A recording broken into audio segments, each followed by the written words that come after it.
I'm Ian Caso, publisher of the St. Louis Post-Dispatch. Welcome to a new video series we're calling Winning-stl, where I'll interview business and community leaders on their vision for how St. Louis can best compete and win in the battle for talent, jobs, growth, and equity. Filming today's segment at the beautiful 360 rooftop bar and restaurant atop the Hilton Ballpark, all decked out in holiday decorations for their seasonal Up on the Rooftop pop-up. I'd also like to thank the Hartford Small Business Insurance, the presenting sponsor of Winning-stl, for creating the financial opportunity to make this happen. My guest today is Nick Ragone.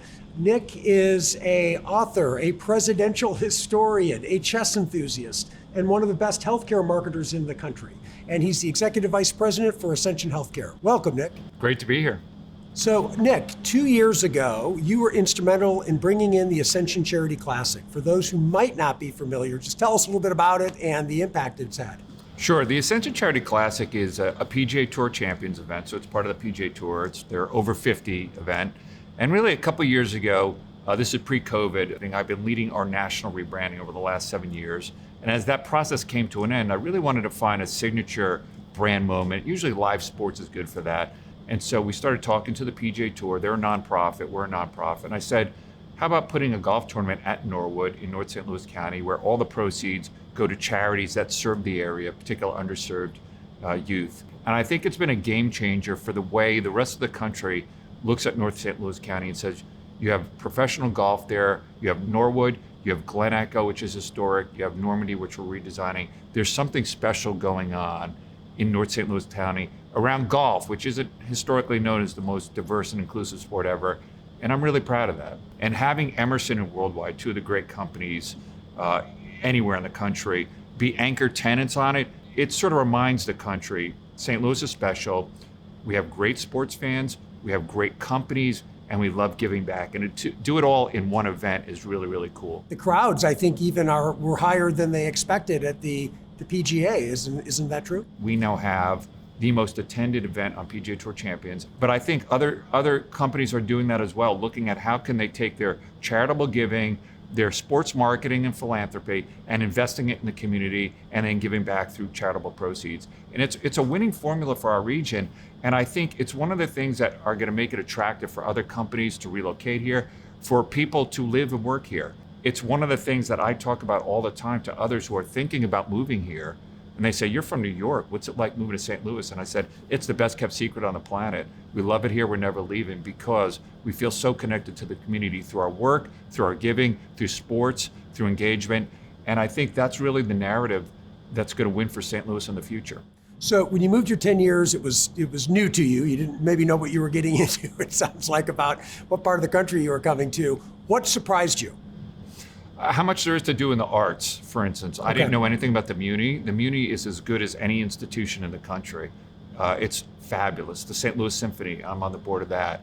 The Fox. I mean, just from a culture and art standpoint, I will put St. Louis up against anybody in the country. Agreed. As someone who likes to eat, an Italian from the East Coast, overall, our food, when I came out here, my kids were in 3rd and 5th grade, and the way they recruited us to move out here was they took our family on a tour of the zoo. They took us to the Muni. They took us to the Symphony. And by the end of it, my kids were like, when are we moving here? Which is a good sign. And good, and anybody that comes and visits for a couple of days and weekend, you will fall in love with St. Louis the way we have.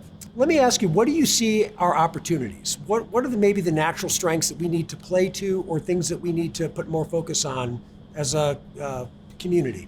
Continue to make it exciting for younger people, especially who grew up here, that go to college and come back. Okay. The growth trajectory of any city is around its employment base. Okay. And I think for us in particular, we're at Cortex, we're trying to build an exciting tech corridor. I think we have the opportunity for people who might not want to go to San Francisco anymore, or might not want to go to Seattle, or even Chicago, and give them an alternative to really encourage younger people. You could come, work here, start a family here, have an amazing quality of life, have a good paying job, and feel committed to the community, right? Put down deep roots the way me and my family have. Come to St. Louis, and I think there's a great opportunity. And related to that is, I think, improving our infrastructure, our airport, which I think there's plans to improve it and make it easier to get in and out, and our public transportation here in the city. I think having strong infrastructure working on safety, and then having a strong employment base, particularly around technology jobs, because we have the rest of it. We have the sports, we have the food, we have the culture, we have the engaged community. I think if we strengthen those things, we're going to be a really strong alternative to some of the coastal cities that are struggling right now. So Nick, you've been involved in a massive branding operation with Ascension and putting all, I think, the hospitals under one massive brand. So you know a lot about this. How would you take on the task of branding St. Louis or marketing St. Louis? I think we as a region, St. Louis now, needs to have a I Choose St. Louis campaign and have people who maybe aren't born here and people that have also been here for a long time, why they choose to either move to St. Louis or stay in St. Louis. Because I think the narratives that come out of it would be really powerful. But promoting it to the rest of the country and airing it nationally, I mean, a national advertising campaign, digital, TV, print, and so forth, really reminding or for the first time showing, people on the coast, there's an alternative. Right in the heart of the country, there's a great way of life. But we need to be aggressive in telling that story. And I think sometimes it almost takes an outsider's, you're not an outsider after 10 years, but someone, as you said, who wasn't born and raised here, to almost be able to appreciate all that we have to offer. I don't know if you agree with that, but that's an observation I've had. Yeah, I mean, it's sometimes I think the strongest, most profound love is the love of choosing a place. I wasn't born here, but my family and I chose to be here, and we love it, and we're staying here. And so I think it's a matter of us putting our resources behind telling the rest of the country what they're missing out on St. Louis and how special it is. And there's going to be an opportunity in the next 5 years. It's going to be very fluid for us to have a voice in that national conversation. Well, fantastic. Nick, thank you so much. Really appreciate it. It's been very interesting to hear your perspective. I've enjoyed it.